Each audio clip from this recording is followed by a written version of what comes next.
the point of this conversation is this is a gold rush, and who knows how often these come around. How much revenue will your brands do using this TikTok model this year? 100 plus. So 5 brands, you're gonna do over 100 million this year, and this is the playbook you're running across all of them. Yeah. So what's an example of one of these videos? I think this video had made this kid close to $50,000. The single video. What you said in this video will make people millions of dollars if all they did was just try to act on it. Millions are being printed on TikTok Shop. What are the mistakes people make? My advice is be an observer, not a consumer. That's the best thing you can do. Let's brainstorm live. $100 million TikTok brand. Yeah, I'm gonna show you something that the world was never gonna see, but I'm gonna show how serious I take this.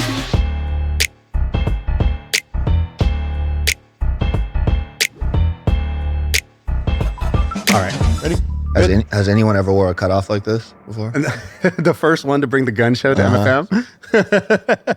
So I was just thinking, like, I've watched a lot of these and I've seen a lot of guests, and I was like, I feel like I'm different in a lot of ways, so I might as well visually capture that, you know? Make a statement. You were early to the Amazon trend, and you took $5,000, you turned it into a $30 million company, you sold, and what you told me was basically that this now is the first and biggest thing you've seen since that Amazon opportunity. Is that right? It is. It is. And I've looked for these. I didn't appreciate it in the Amazon era, but I look for these moments in time where you don't need a ton of startup capital. You don't need to raise money. And you can basically just find something that works, a system, a platform, latch onto that and create something of substantial enterprise value. And TikTok represents that. So what I want to do is I want to go through the big idea. So why people should be caring about TikTok right now, what you see as the big opportunity. And then specifically, what are some examples of people that are crushing it? How are they crushing it? What's the playbook? And then where are the opportunities that you see that are still open that anyone could go do? So that's my game plan. Absolutely. So top of the funnel here, fundamentally, people don't appreciate what's actually happening with TikTok. Like Shop is a component of that. That's the center of their model. But you think about even restaurants, you think about Google, you think about Facebook, Meta ads, like all of there's a paradigm shift. So a good example, my now ex-wife and I went to Tokyo like a year and a half ago. And if we went 5 years ago, she would have gone to Google to search for restaurants. She would have Yelped. Now she goes on TikTok and wants to visually see what is going on, right? The shopping is turning more live. All of these things are fundamentally changing. Even the creators of this last generation, the influencers, they're coming up off short form content. We all know how important, clipping and all of that stuff is. By the way, I read that 30% of Gen Z's primary news source is TikTok. Yep. And then same thing, primary search engine. So in my company, we did a little poll there. We were trying to work on our Google search result. Yep. And I was asking our employees, I was like, so when you Google for this, what do you do? They go, I don't really Google for that. I just go to TikTok and type in the name, and then whatever comes up on TikTok is what I use. Yep. That blew my mind because I wasn't using TikTok as a search engine. Yep. And that's the paradigm shift, and that's the opportunity because it's so early, and I don't like the word gamifiable, but when you just think through these new models and how information is being shared, that's where the brands of the future are being created. That's where the artists of the future are being created. That's where fashion design, it's all happening through this new means of distribution.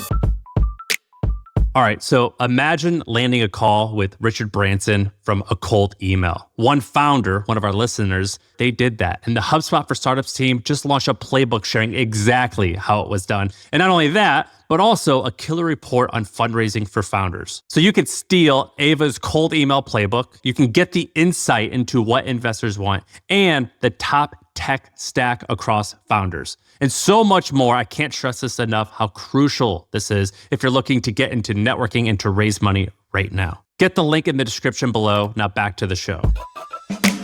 By the way, this happens in everything. So I don't know if you ever heard the story of why Obama was so successful when he did his first presidential run. Do you know this story? Just tapping into the social media and all that? It was kind of social media, but he got this big grassroots movement going from 2 reasons. One, he was one of the first presidents to build a huge email list. At the time, the people who were running, they were doing, fundraisers, they were doing TV, they were doing, traditional interviews, but they weren't building an email list. And he built a giant email machine before anybody else. And then he started using social media on top, and he basically hired people. Trump did the same thing. When Trump won in 2016, even this year when he won, he raised way less money than his opponent, right? The first time, way less than Hillary. This time, way less than Kamala / Biden. And in both cases, it was because he was using a different marketing strategy. His was all Facebook and online, and the others were doing all like traditional TV buys, commercials, stuff like that. And so when you see this, like you said, paradigm shift, it's like the new marketing opportunity. If you can pounce on that, that's where you can get rich. Can you quickly just say like what you saw in Amazon and when that was back in 14 or so? Yeah. And I'll go from that to now, like the numbers we're seeing, the difference in terms of like ROAS, right? And it's challenging for people because it's happening so fast. Like I think a lot of people still think that, digital marketing is the new paradigm. And like, actually it's like all the way over here now. And so Amazon's a great example. I remember seeing brands, like billboards were a huge strategy back then. I started by working with brands. That's how I got my start as like a consultant, helping them sell on Amazon. And I'm going, guys, you're spending $50,000 on a billboard campaign. And when you give me $5,000 to spend on Amazon, you're having trouble tracking that. But right here, we're making $5 for every dollar spent. And this is me as a 22-year-old kid. They're like, no, this is the way it is. Or like, we're going to double, bodybuilding.com needs these or GNC needs these. And by the time it probably took me like a year, I'm going, these guys are slow. Right. At first you think you're dumb. Yeah. Eventually you realize they're dumb. You're like, yo, I keep putting $1 into this magic money machine and $5 are coming out, which is a 5x. This is cool. ROAS, for people who don't know, ROAS is return on ad spend. So it's for every dollar I spend on marketing, how many dollars do I get back out in revenue? Yep. TV, billboards, you don't really know, right? The famous advertising saying is half of our advertising doesn't work. Problem is we just don't know which half. and actually for a while, CMOs didn't mind that because if you can't track it, you can't be held accountable. But then Facebook and all these guys came, and all of a sudden, every dollar you put in, you get a verified amount of how much revenue you're getting out of it. Now you're held accountable, but that also presents an opportunity. Yep. Just for a kid like you, you're like, all right, if this works, it's inarguable. This is working, and I'm getting 5x for return on my money. And so now what we're seeing, what happens over time is that compresses, right? Enough guys like me do podcasts like this. Facebook ads are great. Goddamn podcasting. It shrinks the margin. And so like you look at like an Amazon now, which has been I've been doing ads on there for 10 years now. And like a 1 to 1.5 ROAS is like good in a hot category, which is not profitable, but that's where you're like, okay, repeat customers, building the brand. And so you have that modeled as like, that was the last couple of years. And then TikTok comes along and that organic algorithm is so damn good. And then this is where now it almost goes back to the billboard era of like actually tracking becomes a little more difficult, but we're seeing just money spent on this system, which we can get into a little bit later, but this system is like 7-8x minimum return versus a 1x ROAS and upwards of like, when I first did this with, Jimmy 18 months ago, it was like 30x, and then the question was, how can we spend more? I mean, it's like PEDs for marketing, right? It's like, if I can use this channel that not everybody understands, this playbook that not everybody understands and get 7x, or I go to Facebook and Amazon, I get a 1x, 1.5x. I mean, that's like cheat codes in the game of business. Can you give people a sense? How much revenue will your brands do using this TikTok model this year? So directly attributable to like TikTok Shop, we modeled probably like 40-ish million. And overall, the halo effect of all that. 100 plus. So your brands, which is what, you have 3, 4 roughly brands, or how many are you running right now? 5 that I either own, majority of or meaningful. Yeah. Mm-hmm. So 5 brands, you're going to do over 100 million this year. And this is the playbook you're running across all of them. Yep. Yep. And by the way, how old are these brands? 1 or 2 years old. It's unreal. And I don't want to say things stress or scare me at this point, but it's one of those things where it's like, all right, we got to see this through, because the point of this conversation is this is a gold rush and who knows how often these come around, right? And so I feel like I'm getting to go back to my 22-year-old self and saying, hey, like this is going to be really big, focus right now, do the right things, execute, and that's where we're at. Is that a conversation you had with yourself back when you were 22 and the Amazon gold rush was happening? I took it really seriously, but you don't know what you don't know, right? And just, I didn't appreciate, like, who knew private equity was going to come in and value all these brands, and who knew that Amazon was going to grow to that extent. It was still kind of a discount site when I was first on there. That's why brands didn't want to do it. You were in the supplements category, and you said the way the supplement game worked was you had GNC or these like retail stores. Mm-hmm. If you wanted to win in supplements, you had to win in retail. Mm-hmm. And then you're like, Amazon came around and changed the game because now you have this online retailer. And suddenly new supplement brands could win there where you couldn't get on the shelf at GNC. Exactly. And you were saying now the same thing's happening to Amazon, basically. Exactly. There's a new one coming in and sweeping the rug and creating the opportunity where maybe you weren't going to win on Amazon, but now you can win in this new way. Is that right? Did I phrase No, that's that right? exactly right. It's these continual paradigm shifts. Like Amazon, it was, there's this brand BPI Sports who was number one in GNC. And then I just remember seeing that flip where Amazon all of a sudden was like 50% of their revenue. And then they didn't focus on Amazon, and then there were brands passing them up, right? And so the brands of the future were born on that digital platform. And Amazon was, there are Facebook ads, there are other digital means, but we'll call it the e-commerce era.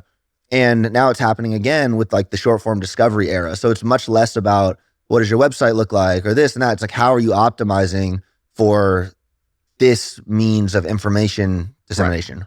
Right. And, I think when most people say gold rush, if you call 10 things a gold rush, then what's really a gold rush? But I feel like you genuinely believe, you're like, I'm not fucking around. I'm serious. Right now, there is a window where something can happen. Could you make your pitch not to me, but to the next Rob, who is 23, 24, 25, 30 years old, doesn't matter what age, but to be like, take this seriously. You can even just direct a camera. What's your message to that person about this opportunity? No, honestly, I'm gonna hijack your friend here. How many businesses a day do you think Ben looks at? Just in general. 10 to 15 a day. A day. Yeah. A day. So he's constantly looking at opportunities, and he sent me a text and he goes, oh, this TikTok thing really does seem to be the best opportunity to go from no net worth to 1 to 5 million with no skills, no background, no tech, whatever. And when he sent me that, because obviously I accept my opinion is going to be biased. I do this every day.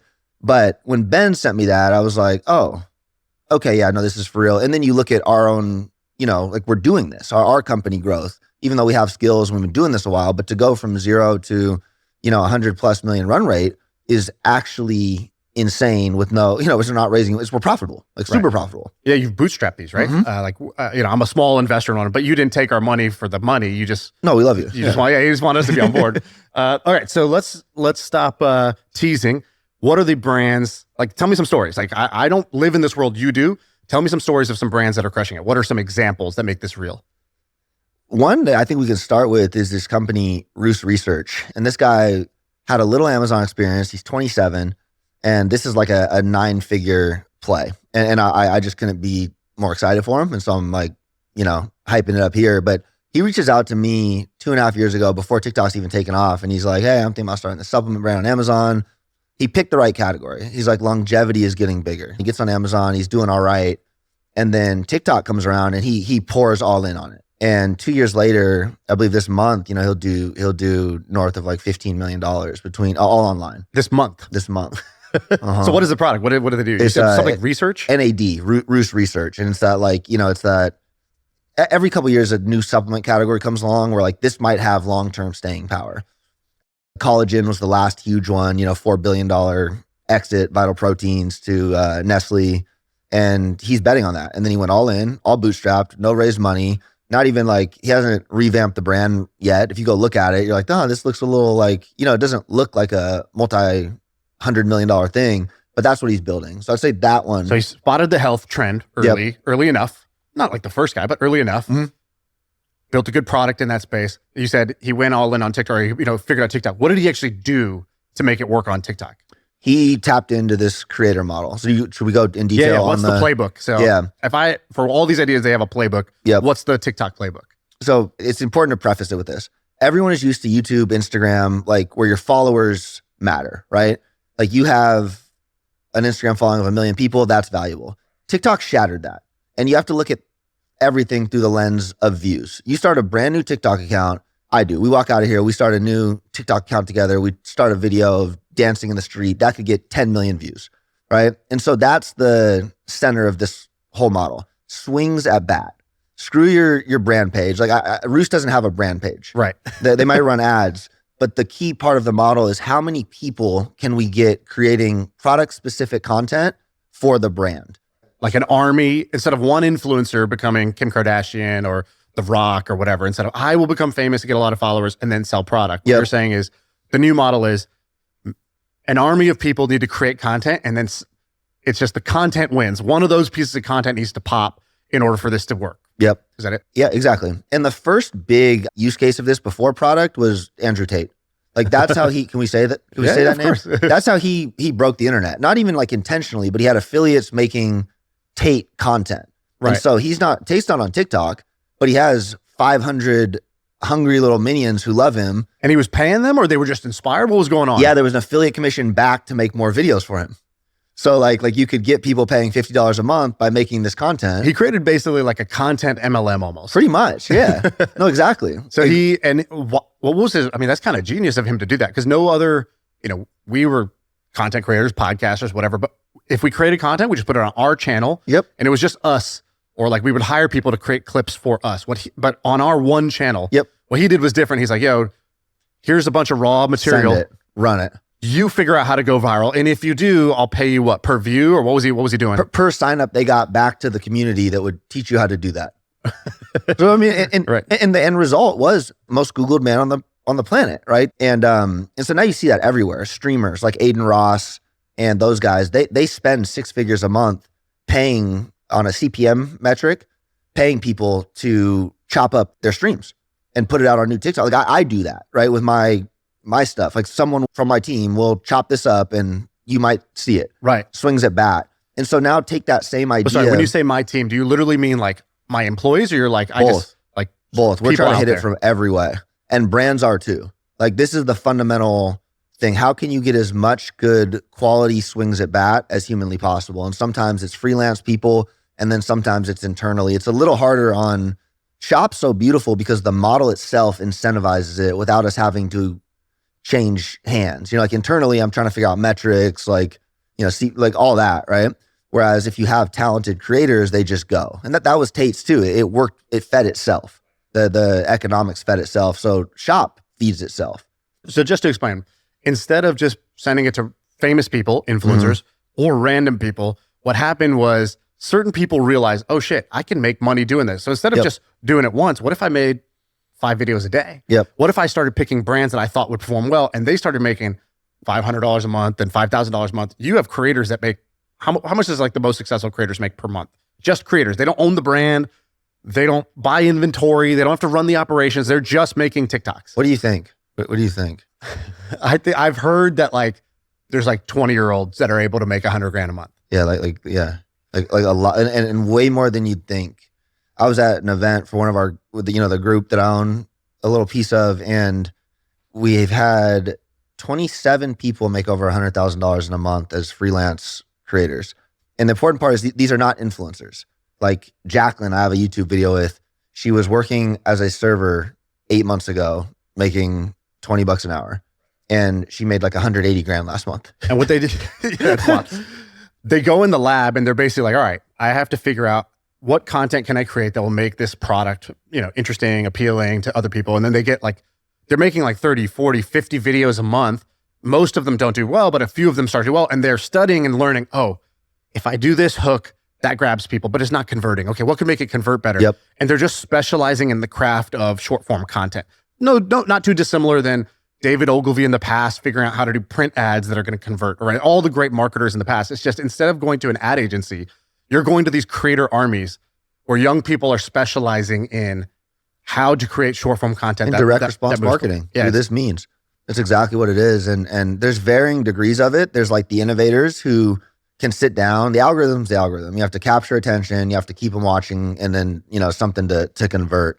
And then there's the second wave of that, whereas, one of the innovators hits what works, and then there's literally 500 kids that are going to copy that same idea, right? Only make 20% of it. But then what does that do for the brand, right? Then all of a sudden you have all these videos going nuclear. I bet you Roos show me a video. So what's an example of one of these videos that this is a great one. I think this video, last I checked, this video had made this kid close to $50,000. The creator. The single video. And he paired, a modern thing, Trump, like getting elected, with conspiracy and all this whatever. And just got into office 1 day ago and is already going after one of the most predatory industries in the world. Watch this. We have a public health system that does. So that was the hook. So the hook was, he's writing the news trend, Trump. Instead of saying, hey, I have a product I'd like to tell you about. No. He starts by talking about Trump, and then he has this curiosity. What would you call it? That It's that information gap, right? Where all of a sudden he went after one of the biggest industries in the world. What did he do? Most predatory, which one? What's that industry? And what did he do? And then you hear it in the background. It's that mysterious, it's the trending sound, All of this will change starting today. But you know what's crazy? His buddy Donald White was coming after. By the way, even how raw this is, he's taking a video of like an Android phone. Yeah. So you don't think this is an advertisement. No, exactly. And everything nowadays is shifting to that just raw, organic, like you don't want to feel like an influencer's selling you.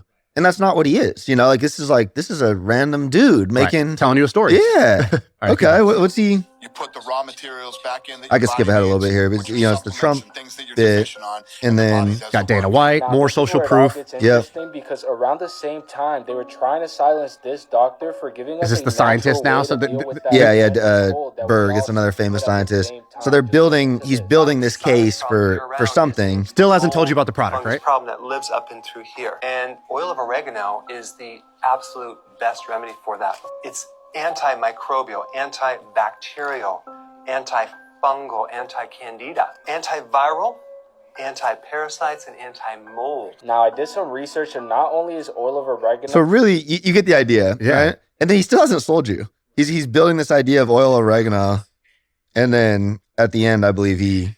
But I've been taking 2 of these pearls anytime Sells I you. feel like I'm coming down with something, and it knocks that shit right out. The only bad thing about this product is how fast they sell out, especially around this season. So if you're sick of being sick and you want to try these out for yourself and you see that orange cart right there, that means they are still in stock and the flash sale is still live. Masterful Unfortunately- TikTok shop video. That's a masterful TikTok shop video. And like if you don't market it, you see it and you go, yeah. But you forget like the average person sees that and they're like, they're going to the coffee table at work the next day and talking about, man, like mold and fungus is everywhere. But I hear you take this oil of oregano. Right, dude, I got cousins that will send me this. Yeah. And they'll be like, yeah, you got to start taking this. Yeah, the government's out to get you. Yeah, whatever. They have these like that conspiracy combined with, in ancient times, this used to be the way we do things. And then, his last like scarcity call to action where he's like, the only downside is they sell out so fast.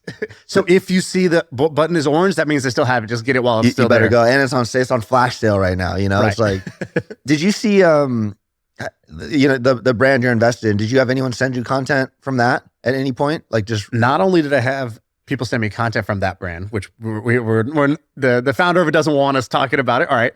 But then also he sent me video of other people creating videos being like, I'm tired of hearing about this. Which is like the ultimate sign of respect. It means it dominated TikTok so much, which is like the video was like, if I see one more video telling me about this, I'm not going to buy your thing. But like even that video had 7 million views of the person complaining about seeing this so much, which means mission accomplished. we got 600 million views in a month. Like that is an insane number. And that was before Shop. How much did you spend that month to get 600 million views? It was a little over $100,000. That was before Shop too. So Shop now is changing the unit economics. I'd say like not in the favor of the brands, but at the end of the day, it adds a level of scale. But now with commissions and stuff, that was when we were like sending it to Amazon and just, we're not even tracking it. We're just like, if we can get 600 million views, we're going to be all right, for $100,000. Well, it creates this amazing flywheel, right? Because you hear about a brand a bunch on TikTok. You go then Google it and click the link, or you go to Amazon and you search on Amazon. It tells Google, it tells Amazon, people are searching for this brand name. It ups your rank there. Like so now you massively. get organic ranking off of this social, in addition to the direct conversions on social. Yep. No, exactly. Where do you go to find these brands that are crushing it? This tool, and this is the other crazy thing. Callo data is directly plugged in to TikTok's API. Callo data? Callo data, Kalo data, DATA. Like, so if you go to the homepage here, you're seeing top products, top videos. So you can go look at like, You could study. you can study. That's that kid's video. I know him. He's in our group, but that was like one of the top videos from last week. It made So him. if you go right now to like the top products, what do you see? And it's like rankings weekly, or how do they do this? Yeah. So like beauty and personal care, you can filter it however you want. So this is last Are you in this list? 30 days. We are in this list. We're top 5 and we're not 3, 4, 5. And then I think if you expand it, like we have a couple products in the top 10. Can you talk about what your products are? Which products can you talk about? Yeah. I mean, like a really good example has been. Are we gatekeeping here, or are you? No, I don't. I mean, I yap about stuff on Instagram all the time. So, Evil Goods has been a really good case study of beef tallow in the, skincare section. How'd you decide to do beef tallow of So all? that was an investment, and so one of our students or whatever like saw that category as similar to longevity. Like, okay, holistic wellness is obviously becoming huge. People don't like toxic skincare. This seems to have some good supporting, like it has this like grassroots Twitter movement. Let's bet on that. And so, that's what we did. And pretty much whenever you see the ability to market to fear, like that big pharma or whatever it might be, or insecurities from an individual. Microplastics, whatever. That will do well on this platform. Like just period, because people feel like they're learning something. And so it checked all those boxes. He came out with a crazy aggressive name. Evil Goods is like, we'll see, because that could disrupt the ability to like go to retail and stuff like that. But at the same time, liquid death. Yeah. So could be a liquid death. Exactly. So hopefully plant a flag on that. But this thing has gone just nuclear. What's your cologne brand? Top Shelf. And so this ties back to my thesis that massive industries are overturned, like in these eras. I want Top Shelf. It's like a passion project of mine, but I want to build a Creed for Gen Z, Creed like fragrance. And it presents the opportunity to do that. So the way that cologne, like I don't know much about cologne, but it seems like it's kind of luxury, sold through retail traditionally, super high margin, like crazy margins. It's basically, water and a little bit of essential oil or whatever. And so how do you sell that? How do you make a popular, how did you make a popular cologne brand? And could you say like revenue wise, what that's going to do this year? We've been doing close to $1 million a month. So it's been, but it's a unique challenge for me that I like. This ties back to, I mean, seriously, everyone in this world, if you're venturing into it, pick something you like and see some area of disruption and make stuff for yourself. Like that's really what I see. And as I've gravitated more towards, we talked about offline, but I like high fashion, I like design.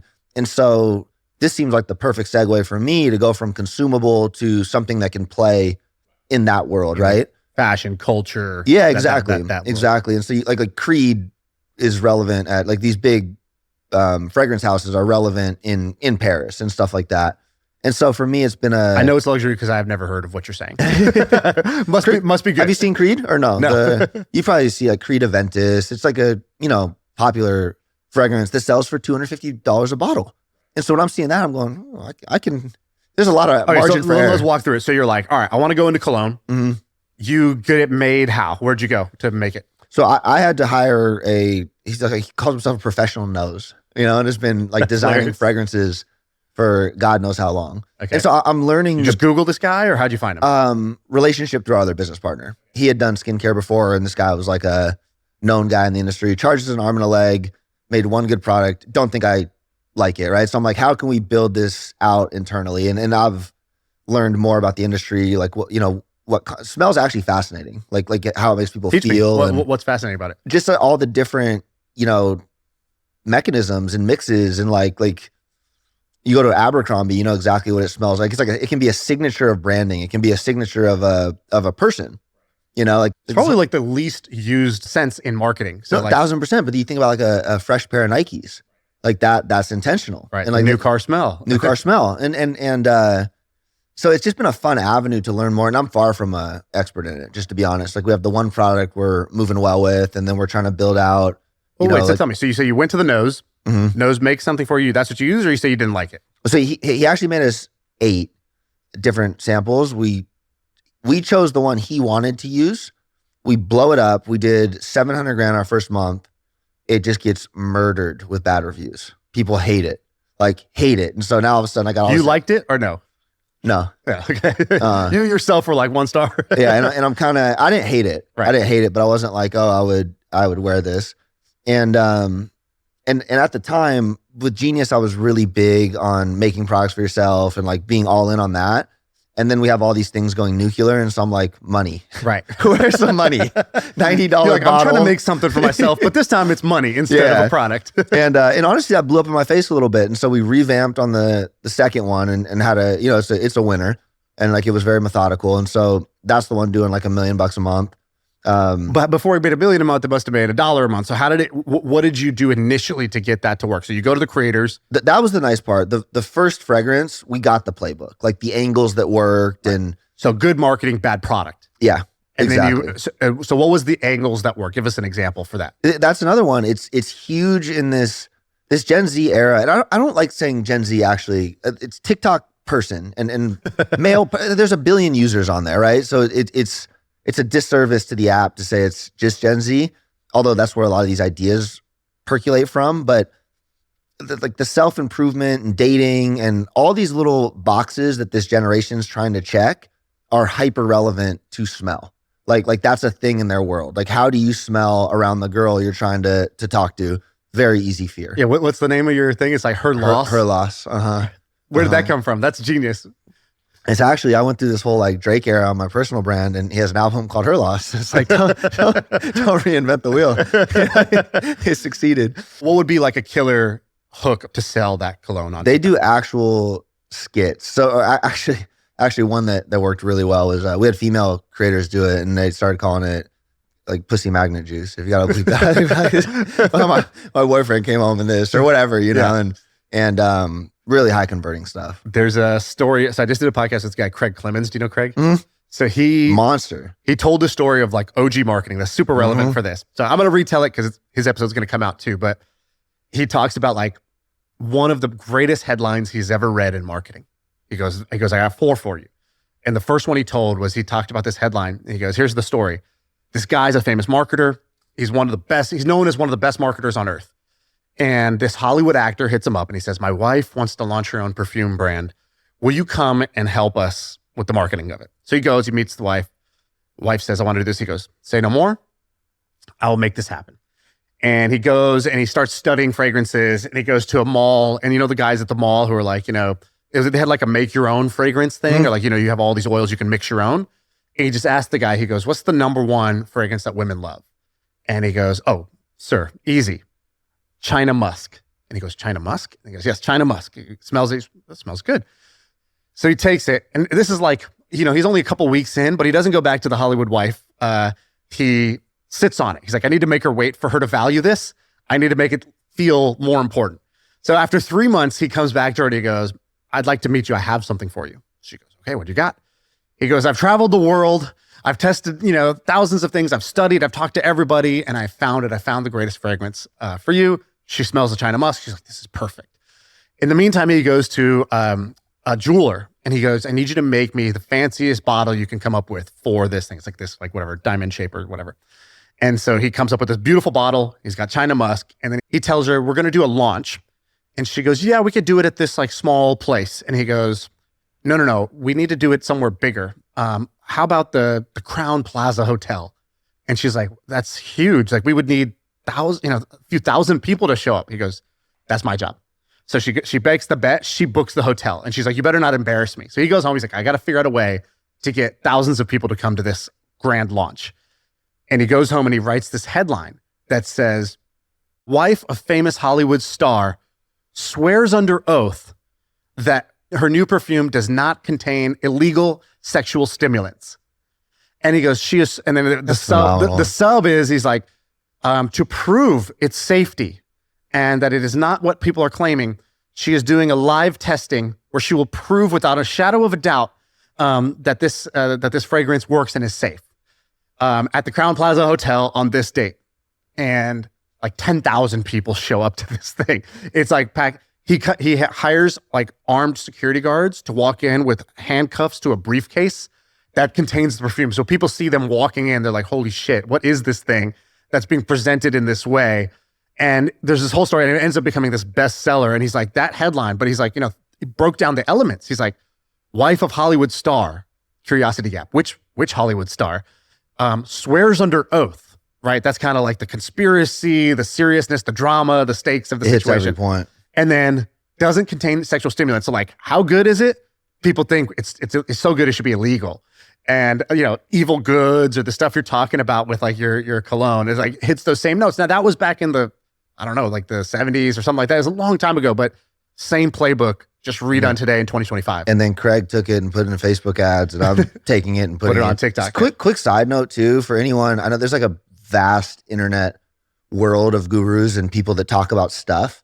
And if a guru or like talking head in the marketing space doesn't know Craig, they're not really like tapped in on the Simple world. test. Yeah, like actually like simple, very like anyone that like I don't know Craig personally. I don't know if he knows me, but I know that operation is run like fucking skunk works. Yeah. And like he has popularized a lot of things. Like actually that framework has been seen on a Facebook ad from him that his name's no, that he's you don't see know him. Yeah, exactly. He's a madman. Uh-huh. What else could you show me? So give me a couple other stories that you think are pretty badass that we should know about. The stuff that's working on TikTok. Underbrush gum is another example of really startup scrappy entrepreneur that's doing millions a month now who makes this gum himself. And they built their own factory, and he's had a crazy rush over the last month. But like brands will go like this and then down, and you got to find the new angles, right? Like that Trump video I just showed you will work for a month and then it'll go away. Underbrush just hit a huge one this last month, playing into TikTok's going away. My small family business is going to get crushed.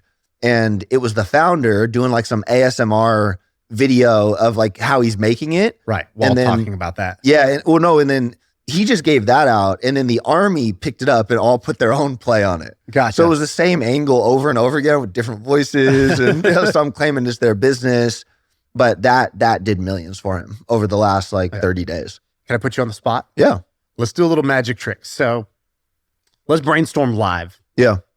$100 million TikTok brand. Yep. So where do we start? I'll be your wingman. I'll be your brainstorming partner. Let's go right into Gen Z and this younger generation that there's so much change. Like we've talked about Lookmaxing, right? Where like explain what that is. So Lookmaxing, it's interesting to say the least.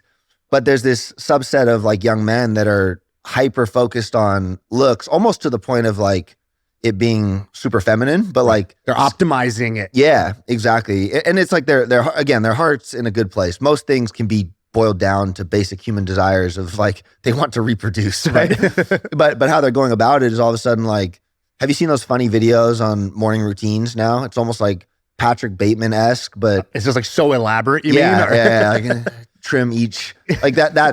But there's a market there. There's not enough products there. Like So it's kind of like a community. It sounds silly, right? When you say it, sounds superficial, but how different is that than, maybe the bodybuilding movement in the early days? Where it's like these guys who take it really seriously and they're counting the reps and the sets and they're figuring out, what type of training is going to lead to like, this muscle right back here, the lower head of the tricep. And it's to anyone else, it sounds like overkill, but they got into it. They got passionate about it and they wanted to like, what if we took this to the nth degree? Brian Johnson doing that with longevity right now. Yeah, it sounds crazy. It's easy to make fun of him, but he's like, I'm going to take it to the full Monty. Yep. And there's people who like rallied behind that and they think that that's cool. And you're saying Lookmaxing is this early wave where people are doing that. They're taking their looks as seriously as women take their looks. Yep. Because we all know women have this huge, like tutorials on eyelash extensions and every little, nook and cranny. Now you're saying guys are doing it. It's happening exactly for guys. Okay. And it's an underserved market. And you've seen products like, there's a product called Jar Size. Have you seen that? Oh, Jar Size, like your jawline? Yeah, exactly. That's like one of the core foundations of Lookmaxing. And so that product blew up. Right. It's like a jaw exercising literally thing, right? just you just bite it each day. Does it work? Does it not? I don't know. But then kids are right. mewing. And so you're just studying culture, it seems like. You're just watching. Mm-hmm. And I want to point out one thing, which is I had a really early friend in Silicon Valley teach me this. I never forgot it. He was the first product manager at Twitter. And if you remember, Twitter at the time was really like made fun of when it came out because it was, you would text a phone number. There was no app. You just text a phone number, whatever you wanted. And anybody who was subscribed to your phone number would get a message that says like, Shaan's eating, it would just say, I'm eating a ham sandwich. And so it got made fun of. If you go look up old TechCrunch articles, people make fun of it. It's this like frivolous, stupid thing. But it's not. But it turns out, now it's like the beacon of free speech. Mm-hmm. Like that's what happens in the world, right? Mm-hmm. And so at the time I go, why'd you take the job at Twitter? Did it seem like the next big thing? He goes, no, but he goes, I had figured out that anytime there's a phenomenon of behavior that you see as weird, you don't even understand why they're doing it, but they are undeniably they are doing it.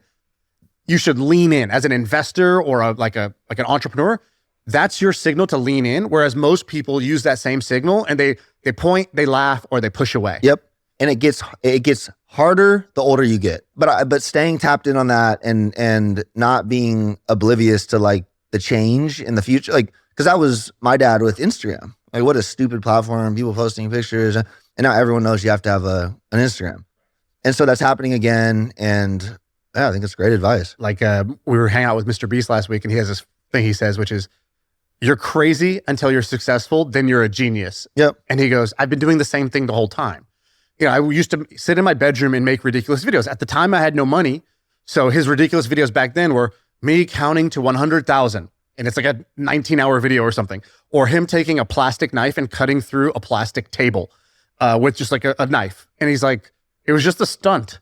Now it's like taking a bulldozer and cutting through the Eiffel Tower, right? Like he just scaled it up. But he's like, at that time, I was seen as stupid and crazy. And why are you wasting all your time on this YouTube thing? Go to school, get a degree, get a good job. And now I'm this, I used to be weird. Now they call me passionate. I used to be, I used to be kind of like, crazy. Now I'm obsessed. And he's like, I didn't change the whole time. And so kind of what you're saying is you see the culture doing something that seems novel, seems new.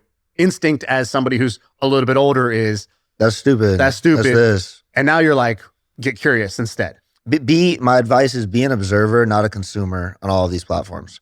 And so observe what's actually happening. Like, hold your opinion to yourself. Just be super matter of fact and observe. Because if Lookmaxing views are going up month over month, that just is. I don't really care what your opinion on it is. Like, that just is. That's fact, right? And work backwards from that.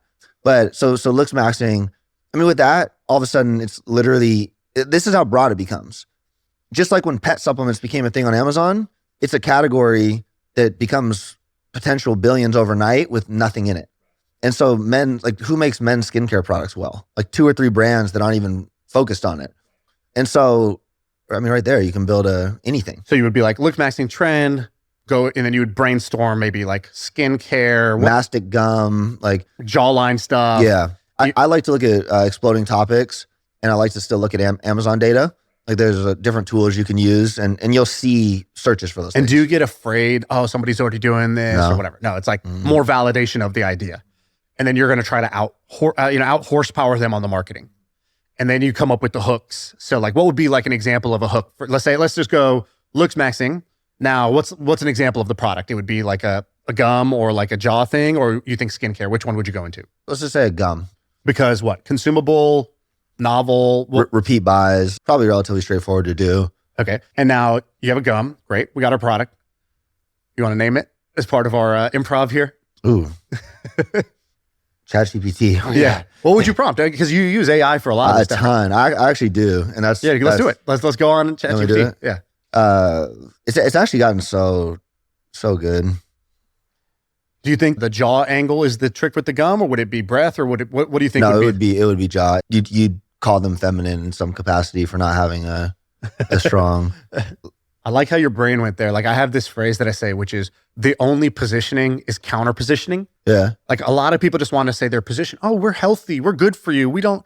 And it's like, everybody is saying those same things. So you got to be counter. You got to have something is the enemy, or you got to diagnose a problem and then sell the solution. So the only positioning is counter positioning. So what you're saying is, if you're not working on your jaw, you probably have a feminine jaw. Exactly. And if you can live with that, if you can sleep at night with that, then that's on you. Okay. Yeah. Okay. So I started by asking ChatGPT, like, do you understand Lookmaxing? Yes, it's about small natural tweaks. The goal is to maximize aesthetic appeal, emphasis on facial harmony, symmetry, and overall attractiveness. I'm creating a product for a jawline enhancement gum, something every day. And I like dual meanings and stuff too. I love when names have like, like I like double entendres. I like stuff like that. So that's where I would probably go with this. I would say that would consume every day. I'm looking for a clever, powerful name that has, dual meaning. Chisel. So Chisel's a nice, I feel like that's a nice name. Is that what it gave you? Chisel? Yeah, Chisel's the first one. Masticate is chewing, but also sounds intense. And Chad Chew. These are all great names, Aesthetic all right, I like jaws. Chisel though. Chisel's good. Yeah, Chisel's my favorite so far. All right, so we got Chisel gum. Yep. And now you got to come up with how we're going to market this. So you're going to go to your creator army. You tell them what you want them to do. You just let them go No, wild. I let them go. And this has been part of respecting the future, but understanding that I'm not the person in that anymore. Right. Letting go. Yeah, exactly. And So let's pretend we're those creators. We're not. So we're going to be, white belts at this, whereas there's black belts. But like, I see videos trending on TikTok all the time about transformation. So it's like weight loss, whatever. And so you could almost make it where you're not talking about a gum, obviously. It's like, somebody being like they use the trending music that people are using in these weight loss. They would take a fitness influencer and they would put him up there and they would like highlight the different things on the facial symmetry and this and that. And then like look at his jawline. Right. And what you're saying, why this person is attractive. The human mind is attracted to symmetry, the golden ratio, stuff like that. You would use like, oh, I'm kind of teaching you a science about why, or you could even do like why guys don't think this guy's attractive, but girls do. Yep. And you're like, oh, okay, what's the difference there? Or you could do a transformation and be like, I did 5 things. I took creatine. I did this. Yep. The third thing is I started chewing this gum daily. Found Honestly, on Amazon. I didn't believe it, but look at this. Boom, boom. And then you're like, it's available on Amazon. Back to my story about like, my transformation. It'd be a video like that. Yep. That was one of the first ones that blew up on Evil Goods was literally that. This girl had like hormonal acne. And it was like it was the 3 things that help with that. And she showed a before picture and after, and that was part of it. And it just went nuclear. All right. So we got our hooks there. We got our brand, Chisel. So what was the other one you said? You were like, basically we can fund a startup right now. We can find an operator. It's a request for operator. Yes. Luxury pet is screaming at me. Like Louis Vuitton is doing full pop-ups of $500 dog bowls. And it just shows, again, it's like luxury is such an interesting world, right? Because it's just like signaling and status and what are people willing to pay. There's no luxury pet brands yet. Dude, you hit it again where my initial reaction is, oh my God, that's so stupid. What a waste. I can't believe people are doing this. But you're saying people are doing this, period. Louis Vuitton. That's the important part. Louis Vuitton validated it. This is stupid. It's the second part of the sentence. People are doing this. That's a fact, Jack. Yeah. You can't deny that. Well, I've just seen, so I had this idea probably like 18 months ago when I was just hearing what people spend on their pets. Like it's actually insane from like even the pet supplements, it's like they're paying more for pet supplements than human supplements. And so I'm like, okay, there's something here. I wonder if you could ever do anything luxury. And then Louis Vuitton rolls out literally like, it's like lovers, like pet lovers. And they're doing $500 dog bowls and, $300, high-end leather collars. I'm just like, oh, validated. Right. And how many do you have to sell in that area too to have a successful business, Yeah. A lot less. So my initial hesitation would have been, can you build luxury on TikTok? Like, isn't TikTok kind of like, it's more like a Walmart than it is like a luxury, but maybe I'm wrong. Maybe it's just, there's a billion people on it. And so you can't generalize like that. That's what I love. That's why I said, let's not do a disservice to the app and the platform they build. That's why I did on Amazon with Genius. Genius is a very high-end supplement brand. Like we were selling, we had a $130 product that was by all intents and purposes like luxury. And like, oh, that would never work on Amazon. It's a discount site. And TikTok has a lot of those components in it now too. But again, you tie back to 1 billion people and you tie back to, my cologne's $90. So it's that's not cheap, right? It's not a $30 cologne. $30 colognes outsell us, but I only need to sell 1 of those for every 3. And it's done well. So I think it's there. And how would you, if you did this luxury thing, like what would you do to build the brand? Because I think you study high fashion. You study like kind of the cool stuff in culture. What would you do if you were translating that to the TikTok world? What would you do for luxury pet brand? Do you know Renee Girard? Like Peter Thiel's? Yeah, like mimetic theory. Mm-hmm. I love that. And so Explain the simple explanation of that. People don't know what they want, so they want what others want. And so from our perspective as brand owners, influencing influencers and finding, those names, I think the most straightforward way to run this one is find one of these streamers or, if I could get a clip of Drake using my cologne and then give it to the creator army, we would do millions of dollars. And I think you can do that in pet where I don't know if Kim Kardashian has a freaking poodle or whatever. I'm sure she does. But but not even that. You don't even need that big of name. Just someone in that space, and then you feed it to the army. And I think that's the most straightforward thing. And I think it would go overnight. Yeah, I almost wonder if you could even just use the outrage So like, of the cost of it. Of the cost of it. I was thinking that too. I can't just purely believe of the people are views. doing this. This is the craziest thing I've seen. Celebrities are doing this. It makes me sick, whatever. And some people in the, like, it'll get to so many people, and most of the comments will be negative about the idea, but it's just going to get so much reach that some people are going to either just, it'll plant the seed that this exists, that I'm not doing it, that other people are doing it, that, hey, maybe I would do that. I do love my pet. Yep. Or even like, you could even play into Louis Vuitton doing it. Like with the, you know, there's, I think there's a lot of different ways to approach it. And I just like those areas where there's that much margin to play. There's just more. And again, it ties back to like human nature. We exist in a culture, in a world where we've created so much abundance. Like bottom line, like we could afford things like universal basic income, and we're automating the hell out of everything, and anything and everything is freaking possible. And so with that in mind, there's really no shortage. Like you see some of the services that exist for billionaires, like it is just the most absurd, hyper, but it exists. And the people providing those do well. Isn't that like a Hormozy thing? He says, I want to sell to people with more money or whatever. Yeah. Something like that. One of his many genius things. insights: sell to the people with money. But there is a like a actual like business framework here, which is if you take what the rich have, but you find a way to democratize it, you can build a huge business. So Uber is a classic example of this. Rich people had private drivers where, you know, when they're done with the meeting, they send a text, done, driver pulls up, they get in, they get out. They don't have to go worry about parking and gas. There's a guy who does that. Uber democratized that private driver experience. And that was their homepage, was a private driver for everyone. And so like that was the start of Uber, black cars. You know, even Airbnbs. What is an Airbnb? It's having a vacation home. Yep. It's being able to go and stay in a home in, you know, Tahoe or in all these different places. Airbnb became a thing that rich people have, vacation homes in different cities, but now everybody gets access to that in a different way. Marquis Jets was private flight. Yep. So instead of buying a private jet, you know, $50 million, $100 million, you would instead buy a fractional share and get to ride certain hours. And there was a huge market of people that wanted to do that. Even JSX now, probably to some extent. Dude, JSX is exactly like that. So you know, that's a bit, if you can find a way to drop the cost. And you know, even Duolingo, like we have rich people who will hire a Mandarin tutor for their kid. But then if you have an app that can teach your kid, you know, a foreign language, in a way, it's doing the same thing. And so I think that is just generally a business model. What are the mistakes people make? So like if somebody was to go into this, what are the common pitfalls someone could fall into that you could just like save them? Super top of the funnel here, how they treat those affiliates. It's very culture based. I've seen brands, there's so much money being made right now. Brand owners need to be super generous because, you know, a market's a market. And right now people are paying, you talked about the goalie challenge.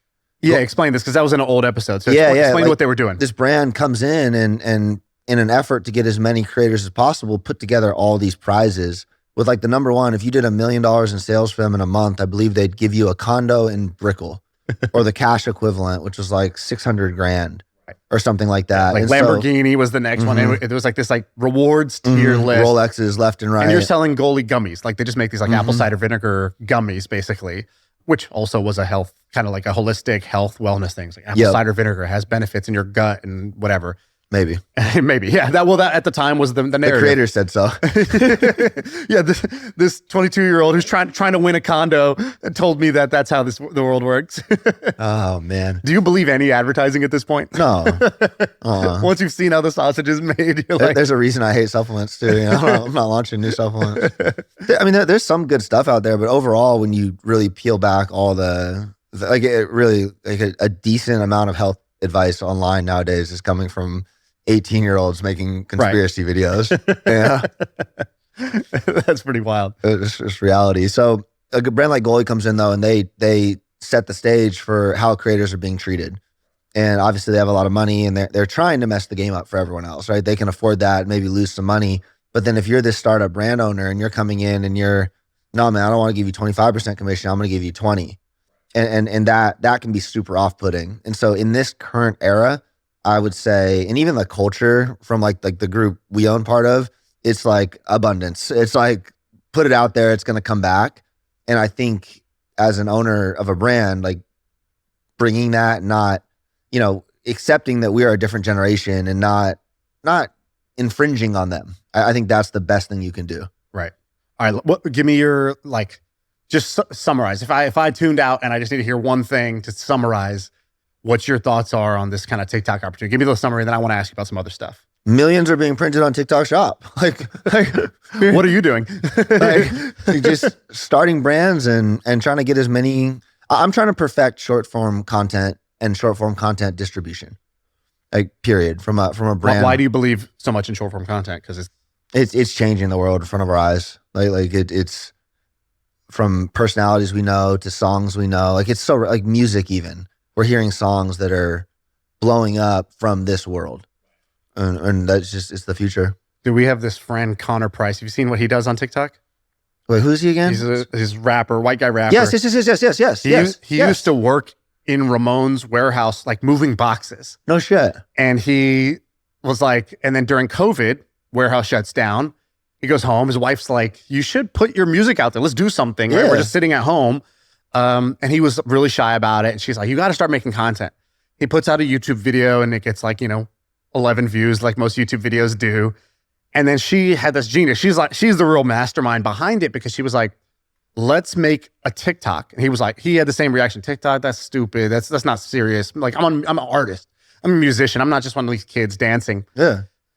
And what he did was he started making these videos. We'll put one on the screen here so people can watch it. But he created a little skit. So instead of just saying what I would have done, like a boomer, is I would have been like, hey guys, I got a new song here. Or I would just make a video of like playing the song. Yeah. And guess what happens when you're scrolling through TikTok, you're swiping every 3 seconds and a song starts to play that you've never heard before. You just keep swiping. Like it doesn't grab you right away. Yeah. So instead he started doing these funny skits where he was 3 characters, almost like an Eddie Murphy movie. And he would open the door, like every skit starts with him opening the door. And there's, that's the rapper coming into the studio. Yeah. He's got the guy with the headphones on. That's him as the producer. And then you have the weird brother. And the weird brother is kind of the key to make the whole thing work. Yep. So he would walk in and he'd be like, he has one where he's taking a carrot and he's drilling holes in a carrot. And you're like, and it's like the sound of a drill. It's the carrot. It's visually weird. And they're both like, he's being weird again. And then he's like, let's get down to work. You want to play that song? And then you hear this flute playing and they both look at the brother and he's playing the carrot flute, but it's the beat of the song. Like he overlaid it that way as if that was the beat. And the producer's like, go with it. And then he starts rapping and then the song hits and the song is almost the punchline of the skit. Yep. And dude, he became like independently, no record label, Yep. billion streams on Spotify, doing no marketing on Spotify, only on TikTok. Off that. If I want to summarize all of this, it almost seems dark for a second, but like one of my favorite, quotes is, if you tell a lie enough times, it becomes truth. And that was obviously war propaganda back in the day. But you take that idea and then you just think purely in terms of views and more specifically cost of acquisition of views. So you have like if you're a tobacco company, whenever, and you're getting doctors to promote it, like you have the money to get the views and and control the narrative, right? And the more you can do that, like it's usually a pay to play game, except in these windows. When all of a sudden an Andrew Tate bursts on the scene, it doesn't matter what he's saying is real or not. He's getting seen 1 billion times a month. And so all of a sudden there's some narrative there being formed that he has serious impact on. And these gold rush windows are when there's the ability for normal people without, multinational level marketing budgets to form a mainstream narrative or get 1 billion views on a Spotify and, become something because of these windows. We couldn't have done that. He couldn't have done that without TikTok. Like the old Instagram, you wouldn't have gone viral on. There's no means of connecting. Yes, this amazing circle. Like 12 years ago, Instagram comes out. And imagine if you were like, what are you doing all day today? It's like, oh, I'm filming myself. I'm cooking at home and taking pictures of it or making videos of it. It's you're a weirdo. Dude, get a job. Like, what are you doing? Yeah. So you go from weirdo wasting his time, but you were early on the platform, to now, let's say you wanted to go become a food creator. It's like, dude, it's too saturated, man. Yep. It's impossible to win. It's like, but now everybody's accepted that influencers are a thing and that they can move product. They can become rich. They can become famous doing this.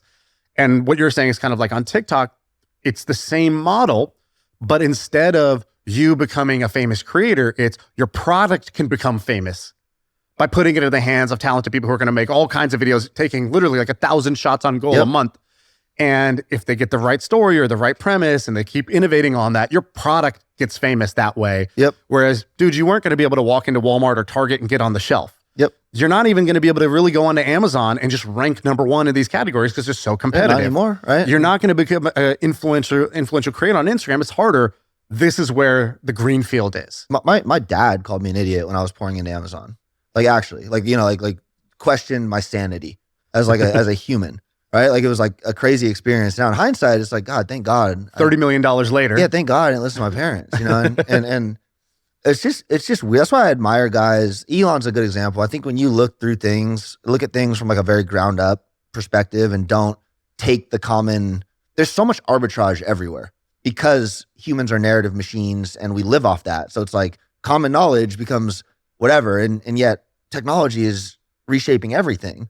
And that's why I just want to keep leaning into that and I think more people that aren't afraid to just send it with like that in mind in some capacity, the more it gives others the confidence to stand up on their own right and do their own thing, you know? Right. I like that you said send it. You have this phrase I like. So we talk about Lookmaxing. You have said this phrase before, life maxing. Yeah. And I kind of like the philosophy, but I don't really fully know it because we've only hung out in group settings a bunch of times. What is the life maxing philosophy?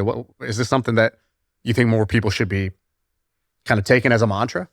Yeah, I think so. I think there's a lot of existential dread in today's world. And there's also a lot of us trying to ascribe, even amongst successful people, you mean? Especially amongst successful people. And it manifests in all sorts of weird ways, you know? Look at Ryan Johnson. I'm kidding. That's a crazy take. But love you, Brian. No, he's awesome. He really is. And I think he's a good example of someone that's all in on life maxing. Because my thing is we have this. He took it literally. He did. Yeah. Lifespan maxing. But we have this blank, scorecard, right? And we have this finite time here on the earth. And I think the more you can fill it up with things that you thoroughly enjoy and then kind of like maxing out those stats, so to speak, we're capable of so much. And instead we fall into this like, oh, I'm only going to chase money or, oh, I'm only going to do this, where living a well-rounded life. What's the difference between just being well-rounded and life maxing? Are they the same thing with just a cool name, or is there a difference? I don't see many people, it ties back to that full sending it thing. I don't see many people that are really like, yo, I'm living for this. Like, what was your shower thoughts this morning? My shower thought was, I realized that the optimal way in terms of how the optimal mindset for me is to be ignorant of the past, realistic about the present, and delusional about the future. Yeah. Too many people are living in their past, or they vacation there all the time. They just keep going to visit. And they tell themselves it's for all kinds of reasons. Maybe it's therapies telling them to go think about their childhood. Maybe it's they're saying, I'm going to go learn lessons. Reality is, the more you live in your past, the less happy you are. Yeah. You want to be delusional about the future. Why not? Why be realistic about the future? Because you can be, only when you're a little bit delusional about the future do you actually like kind of blow your own mind. Yep. You get to do more than what you thought was reasonable. But then you got to be realistic about the present. If you're just delusional about the present, you're like, no, I am the best dad, but you're not. Yeah, then you go nowhere, right? Oh, I'm already uber duper successful. Like, bro, your bank account's 3 digits right now. It's like, you got to be realistic, but just say like, all right, that's where I am. That's not where I'm always going to be. Forget the past. It don't matter if I failed 10 times. Like the most successful people, when you talk to them, they're like, yeah, for 10 years you grind it. And if you ask them, be like, what was that like? What were you doing? It's almost hard for them to even remember. Yeah. And it's not because it was so long ago. It's because there's actually like a useful part of your brain that just blocks it out. It's like my wife, she did like natural delivery of birth like 3 times. And if I ask her about it, it's like her body has like a mechanism that's like, you never forgot that though, did you? I never forgot. I'm traumatized. I'm like, how could you do this to me? The things Dad. She's like, what are you talking about? Man? I'm with you. I'm fainting, right? And she's like, forgot about it. She's like, only remembers the good. And it's like, wow, your brain gave you a survival mechanism that was actually really good for you, that you don't remember how bad it was, how hard it was. And I think ignorant of the past, realistic about the present, delusional about the future. I think that's a good motto to live by. So I take that. There's 2 things. I'm obsessed with this idea of character design, and that's what I'm living real time. I think we have the ability, when you zoom out long enough to create literally whatever type of thing you want to be. Like you can truly design that. And so you have that, and then you have another idea I'm obsessed with, which is Bezos's 80-year regret minimization framework, where he wants to, like, that view of his deathbed, you know, how he wants as few regrets as possible. And so when you work through those two avenues, you can quite literally like do anything. So explain the character design, because I've heard the regret minimization, which is basically like, if I'm dying, I want to have the least regrets possible. So therefore today, if I have a fork in the road, you know, do the one that will lead to the least regrets when I'm 80, when I'm 90, when I'm 100 years old. That ties back to your piece. Be relatively delusional about the future while being very aware of where you're at today, while pretty much disregarding everything. Right. And so like when I look at like this is music I've been working on, right? And I remember going to a show in Puerto Rico, John Summit, and I was like, you know, in the booth right next to the DJ thing, and just watching him command that crowd and the energy and like the impact. And I was like, you know, if I'm 80 years old and I didn't at least try to send it in this space, I'll regret it. And then I start thinking through the character lens of what does an artist look like, and what is this, like things I have in me. So I'm not like completely disconnected from reality, but now taking all of the, hey, this is a business. Hey, now the product's music. Hey, this is streaming. Hey, you know, marketing. And that's where I'm at with it. One of the things that you're reminding me of when you're talking about, let's say, the music production or getting people to remember, is you were talking about whether it's marketing or music, or if you have something good to say, you almost owe it to yourself. It's like, do you believe in the thing you made, the thing you have to say? Because people are very bashful about marketing. They're bashful about putting it out there. I know this. I would write things. I wouldn't even send it to my own friends and family. I wouldn't post on social media. I wouldn't promote my product. I just kind of wanted it to be organic. And when I look back at that, I'm like, damn, I did myself a disservice. Like, did I think the thing I did was good or not? If I think it was good, then I owe it to that to do marketing. To send it. To fully send it. And send it. And you know, when you talk about storytelling, music, you got to study the art of how do you get your stuff out there. It's a phenomenal skill. It's like a crazy. Right. Like that's the vehicle. You put the package in the trunk, but you need the vehicle that's going to actually get it out there to the masses. It's crazy, dude. We're going to watch this video, this YouTube video right now. You just said it yourself. What you said in this video will make people millions of dollars. If all they did was just try to act on it. Give it 2 years, try to act on it. You will become a millionaire if you just follow what you just said. And if I go look at the YouTube video stats, the retention chart is going to look like it's just a downhill slope. Most people are going to click off within 30 seconds. And then by the end of this, there's only going to be, 25% of people are still watching this at the end. That means 75% of people clicked on this because they wanted something out of their life, and then are not going to even stick with it enough to watch the video. Yep. But that's just the laws of nature. And don't with be that guy. But with that in mind, I think this last chunk of the video where we're talking about these stories and the ability, like the model is becoming less important the more I understand people. And tapping into whatever that innate thing in all of us is way more important. And I want to bring that out of more people, because I've been through like a ton of stuff in a short period of time. And I think the more I can bring that forward, the more general impact there'll be. There's one of my other favorite internet clips, for the Elon Musks and like what Brett Hancock. Do you have him on or no? Like Adcock, yeah, Brett Adcock. Adcock, sorry. There's those minds that are just like obviously incredible in their own space. But then there's that Elon interview, and it's like, Elon, you inspire everyone in this room. Who inspires you? It's like Kanye West, of course. It's just like, is that what he said? It's hilarious. And it's that's the opposite side of that. Like, yeah, okay, Kanye is nuts in every way, but just that ability and desire to create and stand up for new things and like have that confidence in yourself, regardless of what people say, is nothing short of not only incredible, but necessary for people. I love the send it attitude. I mean, I want to make merch with the send it thing. And also, I think you made me realize there's probably the way I used to think about it, which is well-rounded. Mike Posner came on the podcast, the famous musician. He wrote Took a Pill in Ibiza and all those songs. First song went viral. And he tells the story. He's like, first song went viral. I'm like, of course, that's what I do. I guess that's what I do. I put out a song, I go triple platinum.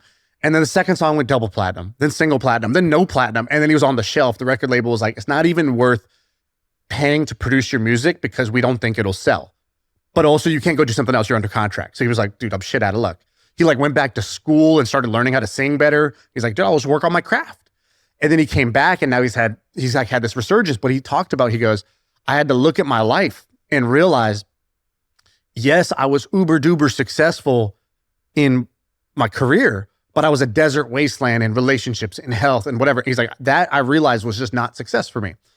And so I was inspired by that. And I started thinking, yeah, you do want it to be well-rounded. You want to be the dad, the husband. You also want to be having fun. You also want to be, being creative and making cool shit, and being successful, making money. But the well-rounded thing is more like a check the box. It's like, am I doing, a sufficient amount of X, Y, and Z? Right. Whereas life maxing is saying, what would it look like if I really sent it in terms of my fitness? Like, yeah, I'm going to work out anyways. But like, I know you do Muay Thai, right? You're like, Yep. I'm going to work out for an hour anyways.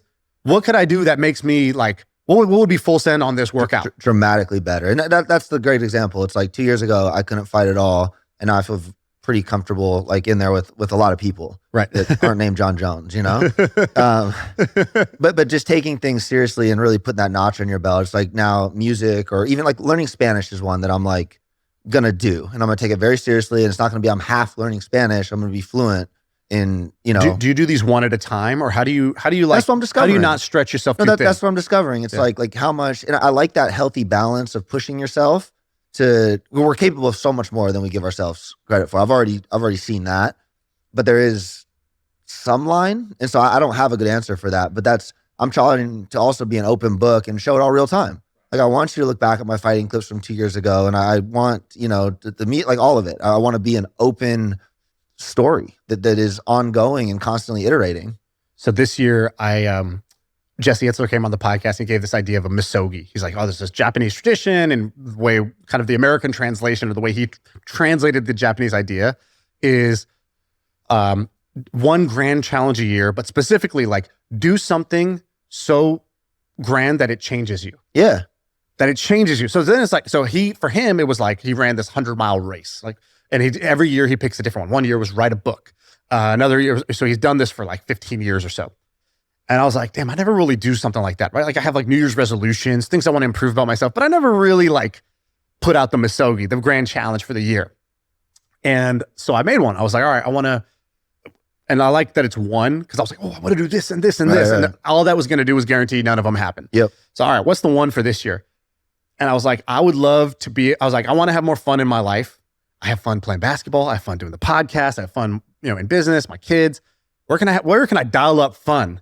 And I was like, I want to be able to jam out with music because music is like its own little like magic potion. Music makes you feel good in 13 seconds. I can play a song and change your mood in 13 seconds. Yep. There's not much I could say to you that's going to do that, to change your mood for the better. And so I was like, all right, I want to be able to jam out on a piano. But then I was like, all right, what's the life maxing version of this? So I was like, all right, not only am I just going to learn piano, like I'm going to get good. I'm going to be able to jam out to any song I want on the piano. That's going to be my mission. 2, what if I could also teach my daughter? She's 5. I was like, what if she could do it with me? Now I'm getting dad points while I'm getting piano points at the same time. Finding those synergies to weave it all together. So I was like, oh, it's integration. I'm not choosing family or my piano hobby. It's both. So she comes with me to every single lesson. She begs me to do piano now every night. I'm like, okay, that's cool. Then I was like, all right, what would be like the max out, the full send version of this? If I really was to send it, what would I do? And at first I was like, what would I make a song? Would I perform at a theater? And I felt like that's kind of playing somebody else's game. So I think a key part is like pick what's real for you. Don't just like take somebody else's scorecard and be like, that's now how I'm going to judge myself. So I had this idea from my cousin of go play a recital at an old folks home. Okay. I was like, oh, that'd be just like more fun. Like that would just be more fun for me, more meaningful for me versus like post it online and get a bunch of views or perform it in front of other people. It's like, dude, go to this place where I've been to a bunch of like senior centers. Not a lot is happening there. Like I could go be there Kanye because there's nobody else there. Yeah, absolutely. And for me, that would be meaningful. Like I made other people's day brighter if I did that. So I was like, to me, that was a real learning lesson of like how to choose these side quests, how to choose these misogis, these 1 year challenges in a way that I'm going to use now going forward. Absolutely. No, I think you hit the nail on the head with being hyper individualized. Like my life maxing scorecard is not yours, and it shouldn't be. We're all drawn to different things, and I think keeping it individual is important while keeping that. Like my main framework is like, don't let anyone else dictate it for you, or don't let anyone tell you what you can't be or can't do. Right. What's yours? Like, what does that scorecard look like for you? So I'm like, Muay Thai is starting to take like a back burner thing. I'm putting, being a dad at the top of that, which has been, so that's like reshuffling everything, because I'm learning what it means to be present as an individual. And that means like, way less phone, which inherently means like it starts to crumble some of the other pieces. But the beautiful part of this is when you put your priorities in place, things start to handle themselves. Like then all of a sudden you start thinking smarter just naturally. Like, okay, like that still has to get done. So I have to trust, my team for that and this and that. And so that's at the top of it. The music is the second piece, and then still the other, it's like I'm taking content as one of these things now, like just from a storytelling. Like some of the stuff I'm gonna do on YouTube, I think is gonna. Well, let's talk about content real quick, because when I first met you through a mutual friend, you showed up and you had this like, again, you always have a different like crazy outfit on.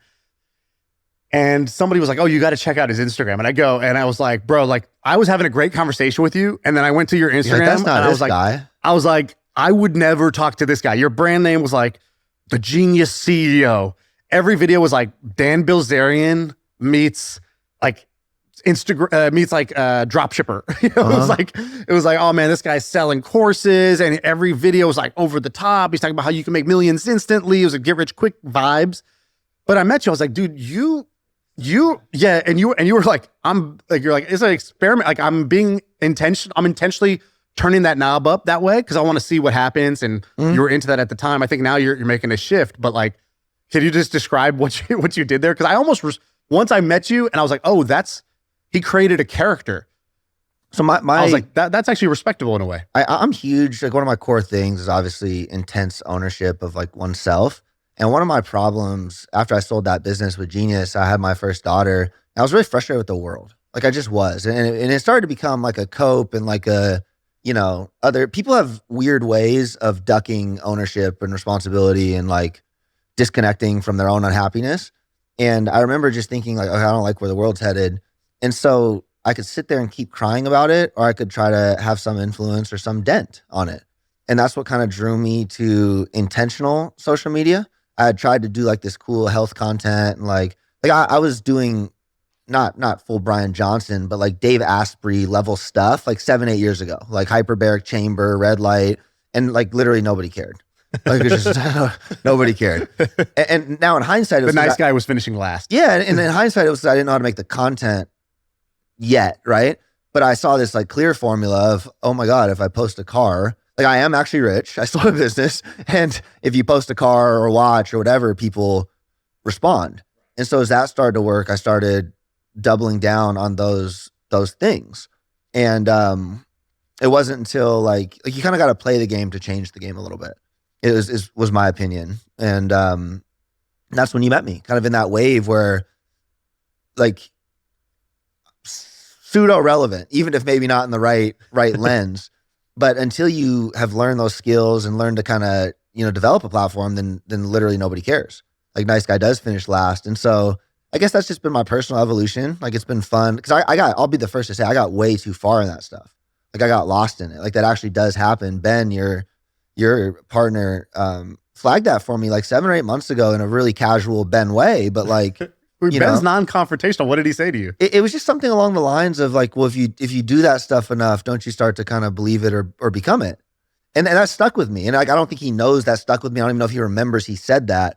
But there were a lot of little things like that prompted me to go. It's like an actor. You stay in character because you're doing it for the role. But then at some point, it's method acting. Yeah, you lose yourself you get lost in the sauce. And actually, that happened to me. And unfortunately, like a lot of the things I was leaning into do make you like cool or whatever. So now there's this audience that looks up to you in a very specific light. So you have two choices. You keep down the same path, or you say, whoops, like this is what I actually am. And so I feel like I've separated a lot of the negative parts. While still like I love fashion. I love design. Like I genuinely do. I think it's individualism. I think there's like, Can we do the fashion? Okay, so here's me.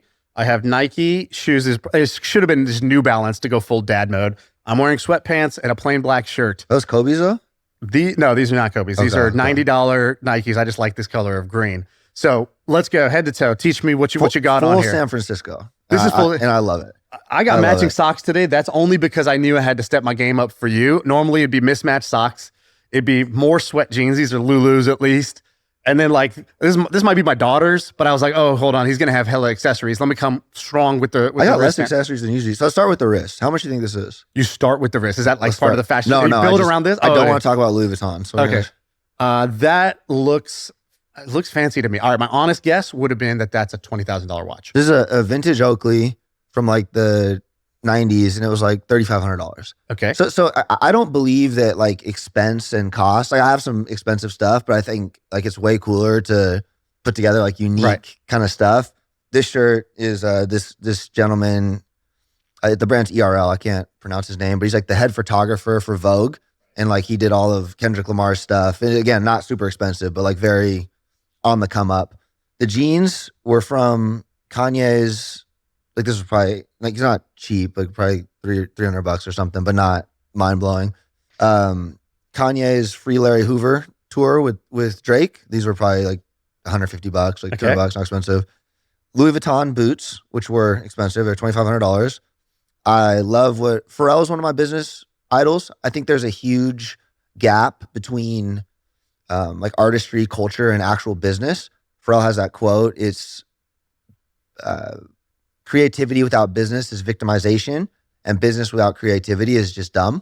And I think he stepping into the head of Louis Vuitton, like a brand I would typically never wear or care about, is the perfect example of those two things merging: creativity with meaningful enterprise. Bernardo knows top 3 richest people because of that. All right, I got a little bit cooler. I don't think I could pull it off. I think you can pull it off. But maybe I don't know. You got to give me like the dad baby steps version of these. I'm gonna start at the wrist. Take a simple, and then we'll go from there. Actually, I should just show up for. We should have done a thing where it's like, I don't know if you've seen Rick Glassman. He does these interviews where he does a podcast, but he'll go, and then it'll cut, and they'll switch outfits. That's funny. It's so funny when they do shit like that. But we'll just pretend I did that. That's awesome. Rob, thanks for coming on, man. Everybody should find you. Rob the Bank, which is one of the greatest handles of all time. Thank you for that. You were already saying it. I didn't come up with it, but I was like, dude, that should be your handle. Way better, huh? That should be your brand. What is this? The Genius CEO? No. You should be Rob the Bank. And just wait, full disclaimer before my last company was the Genius brand. So I didn't just, it just looked bad. It looked bad. But no, thank you for having me. Seriously. Like this means the world. No, I really appreciate it. Awesome. Thanks for doing it.